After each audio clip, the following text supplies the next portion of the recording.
పవన్ గారు కూడా అన్నట్టు అదే మళ్ళీ ఇంకొకసారి అదే అడుగుతున్నాను ఏమనుకోవద్దు. ఎప్పుడు స్టార్ట్ అవుద్ది అసలు? అంటే ఇప్పుడు మీకున్న సిచ్యువేషన్ అంటే మీరు నిద్రే పోలేదు, ఫస్ట్ పార్ట్ 1 పనులే అవ్వలేదు. ప్రస్తుతం సార్ ఓజీ రిలీజ్ ఉంది. ఇప్పుడు దీని మీద ఎంత సార్ ఎఫెక్ట్ పెట్టారో దాని మీద కూడా అంత ఎఫెక్ట్ పెడతారు డెఫినెట్ గా. ఓజీ మీద కూడా, అది కూడా సార్ సినిమా, దాని మీద కూడా అందరు వాళ్ళు కూడా 2 years అయిపోయింది కదా, ఓజీ అయిపోయింది సార్. మళ్ళీ సార్ డబ్బింగ్ ఉంది, ఎఫెక్ట్ ఉంది, ప్రమోషన్స్ ఉన్నాయి. దాని మీద కూడా సార్ 2 years పనిచేస్తున్నారు. వాళ్ళు వెయిటింగ్ లో ఉన్నారు 2 years. సో ఆ సినిమాకి కూడా సార్ ఎఫెక్ట్ ఉంటుంది.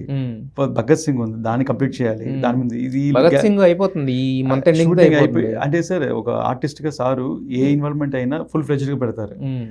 సో అందువల్ల ఆ షూటింగ్ మంటూ కాకుండా సబ్ కాన్షియస్ లో రన్ అవుతూనే ఉంటుంది.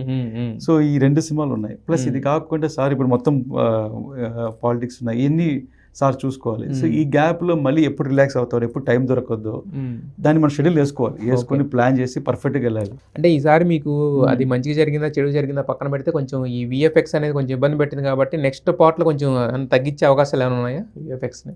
సార్ నా ఫస్ట్ సినిమా నిమ్మస్ నాకు తెలుసు, దాంట్లో 1.5 minute 1.5 hour విఎఫ్ఎక్స్ ఉంటుంది. 1.5 hour కానీ మీకు తెలియదు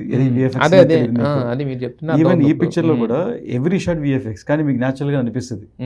ఎక్కడో ఒక దగ్గర మనకి ఒక చిన్న టెక్నిక్, ఇప్పుడు మనం షూట్ చేసేది ఇప్పుడు మీరు గ్రీన్ మ్యాట్ లో షూట్ చేస్తాం, బట్ అది బయటికి వేరేలా. సో ఒక చిన్న గ్లిచ్ వల్ల మనం మొత్తం కొట్టేలేం.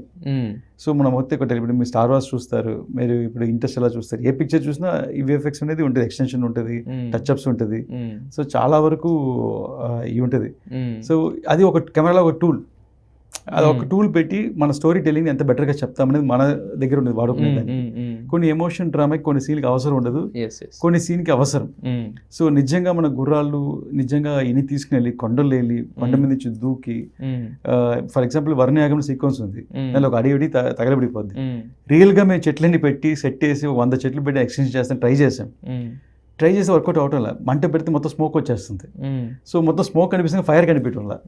సో ఇలాంటి లిమిటేషన్, కానీ మన మైండ్లో ఉండే ఇమాజినేషన్ ఎలా తీసుకురావాలి సీన్కి.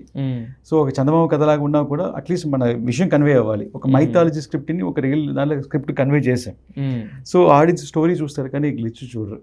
సో వాడు అలా చూస్తుంటే is not focusing. But unfortunately అంటే అది నేను ఇంతకు ముందు నేను చెప్పినట్టే అది చూడాలని లేదు కానీ, బట్ అన్ఫార్చునేట్లీ ఇప్పుడు అయ్యే హైలైట్ అవుతుంది. హైలైట్ గా కొన్ని మంది చేశారు, దాన్ని ఎడిట్ చేశారు. But anyway that be rectified.